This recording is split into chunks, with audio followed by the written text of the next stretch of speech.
Good morning, children, and welcome to our early phase assembly with me, Miss Lee. It is Monday, the 25th of January, 2021. So, which zone are you in today? Are you in the blue zone, the green zone, the yellow zone, or the red zone? Now, this morning, I'm feeling like I'm really happy. I'm in the green zone. So I'm a bit of a nervous driver in the snow, and I don't really like having to do it. But today I had to overcome my fears and I had to drive into school, and I felt really proud of myself for what I had achieved. Okay, I was ready to give it a go and I overcame my fears, and now I feel like I can drive in the snow any day. So how are you feeling today? So here is our check-in for the early phase assembly. Would you rather an igloo or a snowman? Tell someone next to you, okay, or maybe you could write it down.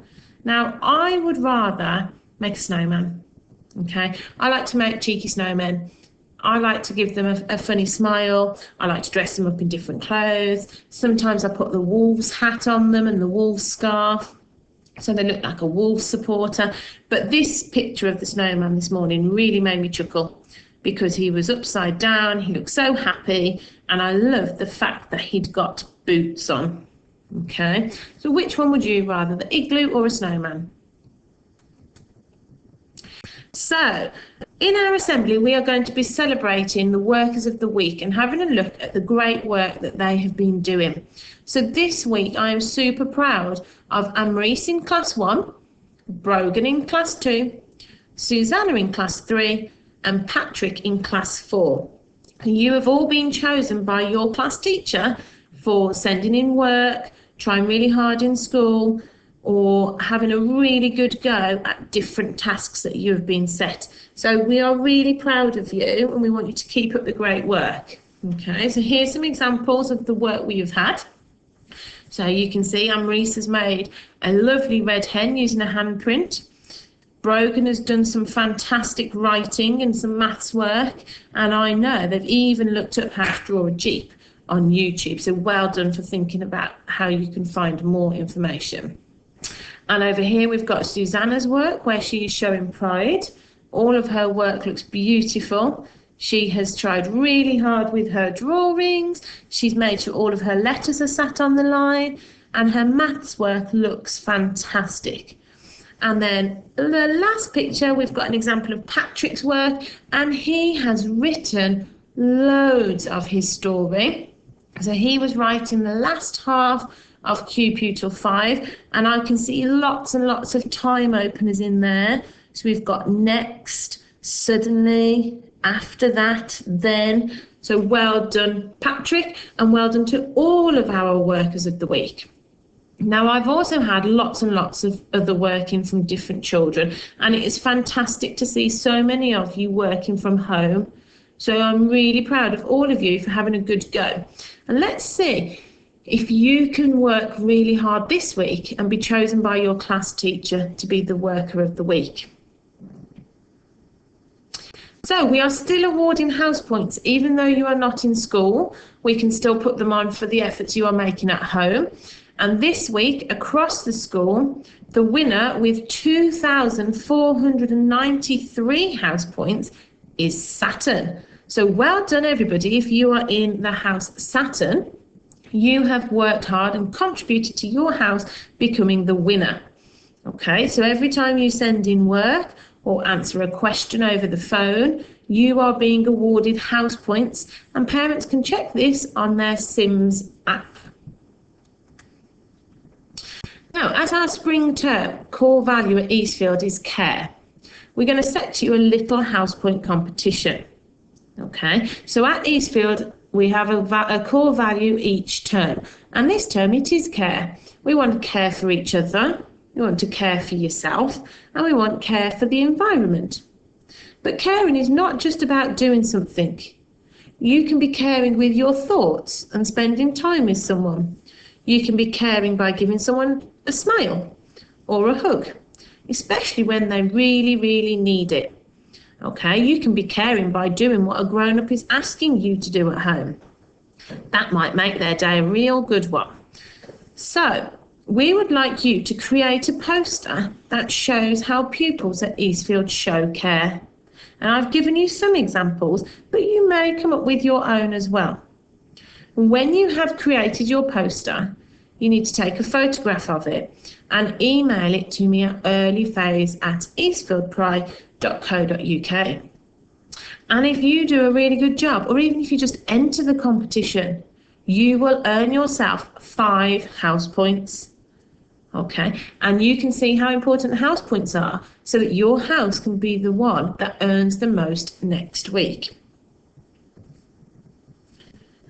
Now, assembly focus this week is Burns Night. Today, the 25th of January, Scottish people will be celebrating Burns Night. But what is it? Burns Night is a festival to celebrate Scotland's most famous poet, a man called Robert Burns. And that's why it is called Burns Night, because his last name is Burns. He produced hundreds of poems, songs and letters. Did you sing Auld Lang Syne at midnight on New Year? Robert Burns wrote that. He was born on the 25th of January, 1759, in a village called Alloway in Scotland. This is why Burns Night is celebrated on the 25th of January, as it's his birthday. He died on the 21st of July, 1796, aged just 37.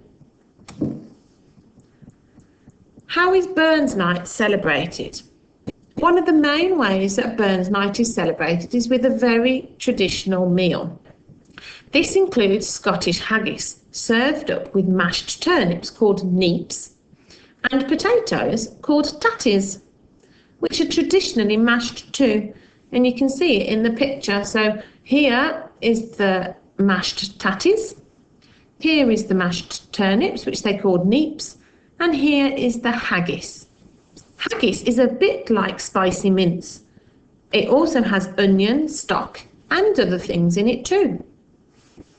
People who want to be really traditional might even follow an official running order for the evening, with speeches, poems, and music at specific times.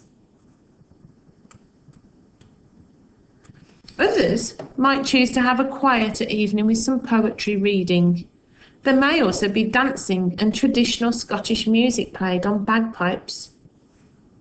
Maybe you could have a listen to some music by bagpipes if you had a look on YouTube.